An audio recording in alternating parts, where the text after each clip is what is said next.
we're fine, because that's totally distracting. That's why they were talking, because they know how beautiful you are. But I want you to know that when I actually was saving $2 a week over 16 weeks, this is what it taught me. Ready? To be thankful. Everyone say, I am thankful. It also taught me to be thankful for what I had and taking one day at a time. It helped me to set goals. Everyone say, set goals. You want to know why I am who I am? It's because I've learned that in no matter what circumstance or success you have, you always set short-term, mid-term, long-term goals. If you don't know where you're going, a man without vision dies. A woman without vision dies. For me, what was my vision? I wanted to do my best, and I wanted to make my first million by 25 years old. I want you to know that I made my first million by 27 years old. And I want you to know that in your life, you may say, oh, wow, Nick, but you were born in a country not like India. You're correct. But there are people in India who have not actually been able to come to a school like MRU, which now tells me that when I'm with 24 presidents and prime ministers and allowing policies nationwide to allow people in wheelchairs to go to school for the very first time, I hold that responsibility. You hold that responsibility. We as a citizen of the world hold responsibilities of making the world a better place. Do you agree? Do you want to make the world a better place? That's the greatest goal for me when I look at my life beyond getting married, beyond having children, and me and my wife even now starting paperwork, not just to have our 4 biological children, but to actually adopt a child that does not have a mom or a dad. There are 70 million people in the world who are human trafficked. 70 million people who are human trafficked. There are 25,000 people who died yesterday of starvation. There are 25,000 children dying of starvation today. And what I want you to know is my parents were not wealthy. My parents came out of communism, former Yugoslavia. In 1962, my mom was 6 when the government came to their home and said, this is not your home anymore. And her and her 8 siblings had to flee the country. Her father went to jail for his faith. My dad's dad went to jail for his faith. My parents fled their homeland and were refugees. And they fled the country successfully, and they went to Australia with 0 money. And they met in Australia, and they got married, and I was their firstborn son. And when I was born, I said, surprise! Imagine my parents talking about resilience, having to flee their home country, and then finding new land and migrating there, and then everything seems to be okay. And then my mom gives birth to a limbless boy.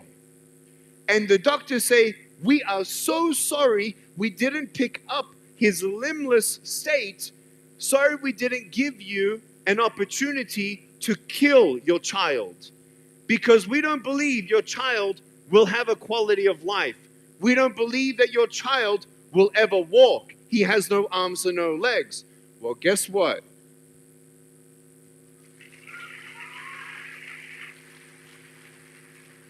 Every single human has value, and everyone has a full potential, and I am not here to compare your potential to my potential, nor should you create some measure of your full potential to someone else. In fact, I want you to dream bigger. I want you to understand. If you ever want to start a company like Apple, or you ever want to start a company like Tesla, don't you dare say, I want to be like Elon Musk one day. I want to be like Steve Jobs one day. I want to be like Bill Gates one day. Don't do that. You want to know why? You should be saying this. I want to be more successful than Elon Musk. I want to be more successful than Steve Jobs. I want to be more successful than anybody's ever seen. These are the people where they reach for the galaxies. They reach for the galaxies, not just for the stars. They reach for the galaxies. You have to reach the impossible by only believing the impossible can be reached. Period. Does that make sense? It doesn't make sense that a kid with no arms and legs who now can travel around the world. I mean, I've done now 78 countries. 78 countries. I've been to China 41 times. China 41 times. In stadiums of 100,000 people. It's amazing. I get to have 1.5 hour meetings behind closed doors with presidents and prime ministers. I never thought as a kid that I would be shaking hands with presidents and changing laws in countries and standing up for all the unborn and the born, that we all can have a full potential. And I want you to know something. You want to know what drives me? This is what drives me. Ready? It started when I was a kid. My parents said, no matter what you have, no matter what you don't have, you can always give back something. Never forget the poor, Nick. Never forget the poor. And at age 15, you know what happened? I put a beautiful photo of an African orphan on my mirror. Why? Because I needed vision. And I looked at that girl smiling at me every single day. And I thought to myself, I'm 15 today. The people at school are going to be bullying me, teasing me, rejecting me, not socializing with me. I'm a reject. I am nothing to some people, nothing. But they don't know something about Nick Vujicic. Today is a special day. And I used to say to myself, no matter what hell I have to go through today, I am one day closer to making a difference in that child's life. At age 19, I sponsored 10 children to give them food, education, clothing, shelter, mentorship. At 19, how many children do you want to sponsor?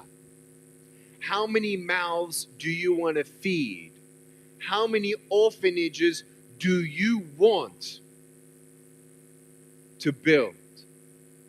Let me tell you an incredible story about attitude is everything. Maybe you'll relate, maybe you won't.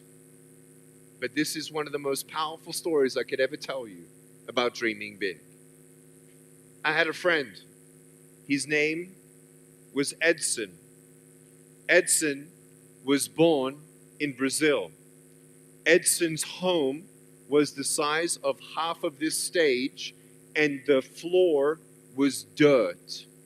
He had never seen a sink, you know, the faucets. He's never seen water come out of the faucet or a shower. He was very poor. They barely got by. His father, his brother, his grandfather, his uncles, they were all shoe shiners.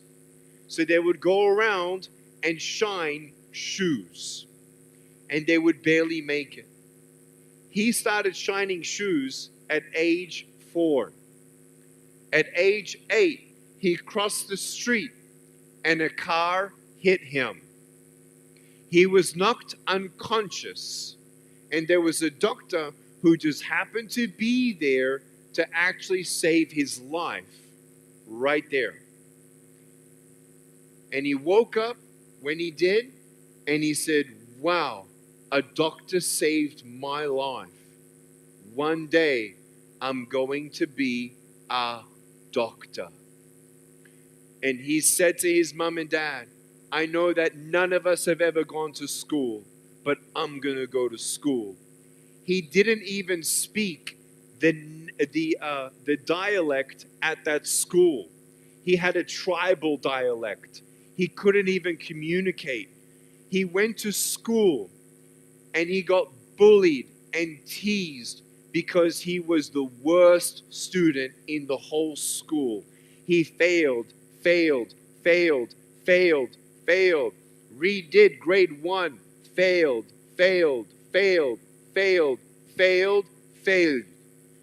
He did grade 1 a third time, and he went good. Grade 2, better. Grade 3 all the way to grade 12. Over there, the last year of high school, he was the best in the school.